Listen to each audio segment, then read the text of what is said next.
Mid clean, everything's going fine. Then your robot just stops. No more movement. Maybe a beep, maybe an error popping up, and now it's sitting there like it gave up halfway through the job.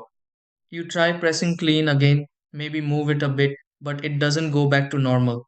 That's when you're thinking, what even caused this? If you're seeing a C510 error on your iRobot Roomba, it usually points to something interrupting its normal operation, not necessarily something complicated, but definitely something it can't work around on its own. Sometimes it's debris stuck in the wheels or brushes that's blocking movement. Other times, the sensors might be dirty, making the robot think it's in the wrong position. And yeah, if the battery connection or charge level isn't stable, that can also trigger errors mid cycle. There are also situations where the unit just needs a reset after getting stuck or interrupted. So instead of forcing it to keep running, you just want to check what's physically or internally stopping it. These are the fixes. 1. Turn off the Roomba and remove it from the charging dock. 2. Check the wheels and brushes for dirt, hair, or anything stuck.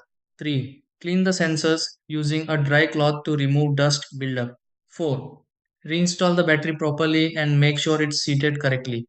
5. Press and hold the clean button for a few seconds to reset the unit. 6. Place it back on the dock, let it charge, then start a new cycle.